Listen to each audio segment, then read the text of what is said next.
जय श्री कृष्ण। शिशुपाल का क्रोध, युधिष्ठिर का समझाना और भीष्म आदि का कथन। वैशंपायन जी कहते हैं, जन्मेजय, चेदीराज, शिशुपाल भगवान श्री कृष्ण की अगर पूजा देखकर चिढ़ गए। उसने भरी सभा में भीष्म पितामह और धर्मराज युधिष्ठिर को धिक्कारते हुए श्री कृष्ण को फटकारना शुरू किया। उसने कहा, बड़े बड़े महात्माओं और राजर्षियों के उपस्थित रहते राजा के समान राजोचित पूजा का पात्र कृष्ण नहीं हो सकता। भगवान महात्मा पांडवों ने कृष्ण की पूजा करके अपने योग्य काम नहीं किया है। पांडवों, अभी तुम लोग बालक हो, तुम्हें सूक्ष्म धर्म का ज्ञान नहीं है। भीष्म पितामह भी सठिया गए हैं, इनकी दृष्टि दीर्घदर्शिनी नहीं रही है। भीष्म तुम्हारे जैसे धर्मात्मा पुरुष भी जब मनमाना काम करने लगते हैं तो जगत में अपमानित होते हैं। कृष्ण राजा नहीं है, फिर यह राजाओं में सम्मान का पात्र कैसे हो सकता है? यह आयु में भी तो सबसे वृद्ध नहीं है। इसके पिता वसुदेव अभी जीवित है। यदि इसे अपना सच्चा हितैषी और अनुकूल समझकर तुम लोगों ने इसकी पूजा की हो तो क्या यह द्रुपद से बढ़कर है? यदि तुम लोग कृष्ण को आचार्य मानते हो तो भी द्रोणाचार्य की उपस्थिति में इसकी पूजा सर्वथा अनुचित है। ऋत्विज की दृष्टि से भी सबसे पहले विद्यावयोवर्त भगवान श्री कृष्ण द्वैपायन की ही पूजा होनी चाहिए थी। युधिष्ठिर, इच्छा मृत्यु पुरुष श्रेष्ठ भीष्म पितामह के रहते तुमने कृष्ण का पूजन कैसे किया? शास्त्र पारदर्शी वीर अश्वत्थामा के सामने कृष्ण की पूजा भला किस दृष्टि से उचित हो सकती है? पांडवों, राजाधिराज दुर्योधन, भरतवंश के आचार्य महात्मा कर्प, किम पुरुषों के आचार्य द्रुम तथा पांडु के समान मान्य सर्वसद गुण संपन्न भीष्म को छोड़कर उनकी उपस्थिति में तुमने कृष्ण की पूजा का अनर्थ कैसे कर डाला? यह कृष्ण न ऋत्विज है, न राजा है और न तो आचार्य ही है। फिर तुमने किस कामना से इसकी पूजा की है? यदि तुम्हें कृष्ण की ही अगर पूजा करनी थी तो इन राजाओं को हम लोगों को बुलाकर इस प्रकार अपमान तो नहीं करना चाहिए था। हम लोग भय, लोभ आदि के कारण तुम्हें कर नहीं देते। अतः हम तो ऐसा समझते थे कि यह सीधा साधा धर्मात्मा मनुष्य है, यह सम्राट हो जाए तो अच्छा ही है। सो तुम इस गुणहीन कृष्ण की पूजा करके हम लोगों का तिरस्कार कर रहे हो। तुम अचानक ही धर्मात्मा के रूप में प्रख्यात हो गए, तभी तो तुमने इस धर्मच्युत की पूजा करके अपनी बुद्धि का दिवालियापन दिखलाया है। शिशुपाल ने भगवान श्री कृष्ण की ओर मुंह करके कहा, कृष्ण, मैं मानता हूं कि पांडव बेचारे डरपोक और तपस्वी है। इन्होंने यदि ठीक ठीक नहीं समझा तो तुम्हें तो जना देना चाहिए था कि तुम किस पूजा के अधिकारी हो। यदि कायरता और मूर्खतावश इन्होंने तुम्हारी पूजा कर भी दी तो तुमने अयोग्य होकर उसे स्वीकार क्यों किया? जैसे कुत्ता लुक छिपकर जरा सा घी चाट ले और अपने को धन्य धन्य मानने लगे, वैसे ही तुम यह अयोग्य पूजा स्वीकार करके अपने को बड़ा मान रहे हो। तुम्हारी इस अनुचित पूजा से हम राजाओं का कोई अपमान नहीं होता। यह पांडव तो स्पष्ट रूप से तुम्हारा ही तिरस्कार कर रहे हैं। नपुंसक का ब्याह करना, अंधे को रूप दिखाना, राज्यहीन को राजाओं में बैठा देना, जिस प्रकार अपमान है वैसे ही तुम्हारी यह पूजा भी है। हमने युधिष्ठिर, भीष्म और तुमको देख लिया, तुम सब एक से एक बढ़कर हो। ऐसा कहकर शिशुपाल अपने आसन से उठ खड़ा हुआ। और कुछ राजाओं को साथ लेकर वहां से जाने के लिए तैयार हो गया।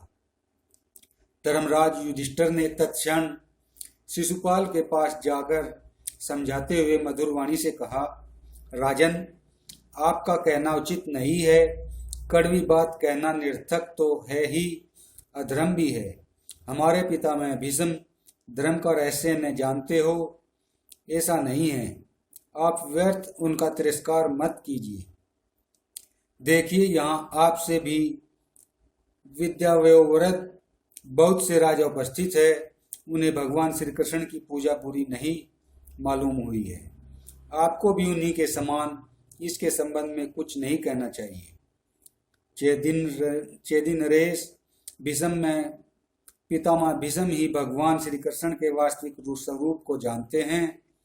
श्री कृष्ण के संबंध में उनके जैसा तत्व ज्ञान आपको नहीं है। युधिष्ठिर इस प्रकार कह ही रहे थे कि भीष्म पितामह ने उन्हें संबोधन करके कहा, धर्मराज, भगवान श्री कृष्ण त्रिलोकी में से सबसे श्रेष्ठ है। जो उनकी पूजा को अंगीकार नहीं करता उससे अनुनय विनय करना अनुचित है। क्षत्रिय धर्म के अनुसार जो जिसे युद्ध में जीत लेता है वह उससे श्रेष्ठ माना जाता है। भगवान श्री कृष्ण ने इन उपस्थित राजाओं में से किस पर विजय प्राप्त नहीं की है? एक का भी नाम तो बतलाओ। ये केवल हमारे ही पूज्य हो ऐसी बात नहीं, सारा जगत इनकी उपासना करता है। इन्होंने सब पर विजय प्राप्त की हो। इतना ही नहीं, संपूर्ण जगत सर्वात्मना इन्हीं के आधार पर स्थित है। मैं मानता हूँ कि यहाँ बहुत से गुरुजन और पूज्य उपस्थित है, फिर भी पूर्वोक्त कारण से हम भगवान श्री कृष्ण की पूजा कर रहे हैं। भगवान श्री कृष्ण की पूजा का निषेध करने का अधिकार किसी को भी नहीं है। मैंने अपने विशाल जीवन में बड़े बड़े ज्ञानियों का सत्संग किया है और उनके मुंह से सकल गुणों के आश्रय भगवान श्री कृष्ण के दिव्य गुणों का वर्णन सुना है। यहाँ आए हुए श्रेष्ठ पुरुषों की सम्मति भी मैंने जान ली है। इन्होंने अपने जन्म से लेकर अब तक जितने कर्म किए हैं उनका मैंने श्रेष्ठ पुरुषों से श्रवण किया है। शिशुपाल, हम लोग केवल स्वार्थवश संबंध के कारण अथवा उपकारी होने से ही भगवान श्री कृष्ण की पूजा नहीं करते। हमारे पूजा करने का कारण तो यह है कि भगवान श्री कृष्ण जगत के समस्त प्राणियों के लिए सुखकारी है और समस्त श्रेष्ठ पुरुष उनकी पूजा करते हैं। यहाँ जितने लोग हैं उन सब की बच्चे बच्चे की परीक्षा हमने ले ली है। यश, शूरता और विजय में कोई भी भगवान श्री कृष्ण के समान नहीं है। ज्ञान और बल दोनों ही दृष्टियों से भगवान श्री कृष्ण से बढ़कर कहीं कोई नहीं है। दान, कौशल, शास्त्र ज्ञान, शूरता, संकोच, कीर्ति, बुद्धि, विनय, लक्ष्मी, धैर्य, तुष्टि और पुष्टि सभी गुण भगवान श्री कृष्ण में नित्य निरंतर निवास करते हैं। परम ज्ञानी श्री कृष्ण हमारे आचार्य, पिता और गुरु है। सब लोगों को इसमें हार्दिक सहयोग देना चाहिए था। वे हमारे ऋत्विज, गुरु, विवाह, स्नातक, राजा, प्रिय, मित्र सब कुछ है। इसीलिए हमने उनकी अगर पूजा की है। भगवान श्री कृष्ण ही संपूर्ण विश्व की उत्पत्ति एवं प्रलय के स्थान हैं। उनकी क्रीड़ा के लिए ही सारा जड़ चेतन जगत है। वे ही अव्यक्त प्रकृति है और वे ही सनातन करता है। जन्मने मरने वाले समस्त पदार्थों से वे परे हैं, इसलिए सबसे बढ़कर पूजनीय हैं। बुद्धि, बल, मन, महत्व, वायु, तेज, जल, आकाश, पृथ्वी और चारों प्रकार के सब प्राणी भगवान श्री कृष्ण के आधार पर ही स्थित है। सूर्य, चंद्रमा, ग्रह, नक्षत्र, दिशा, विदिशा सब के सब श्री कृष्ण में ही स्थित है। जैसे वेदों में अग्निहोत्र, छंदों में गायत्री, मनुष्यों में राजा, नदियों में समुद्र, नक्षत्रों में चंद्रमा, ज्योतिष चक्र में सूर्य, पर्वतों में मेरु और पक्षियों में गरुड़ श्रेष्ठ है, वैसे ही त्रिलोकी की ऊर्ध्व माध्यम और अधोलोक रूप त्रिविध गतियों में भगवान श्री कृष्ण ही सर्वश्रेष्ठ है। शिशुपाल तो अभी कल का अबोध बालक है, उसे इस बात का ज्ञान नहीं कि भगवान श्री कृष्ण सर्वदा सर्वत्र सब रूपों में विद्यमान है। इसी से वह ऐसा कह रहा है।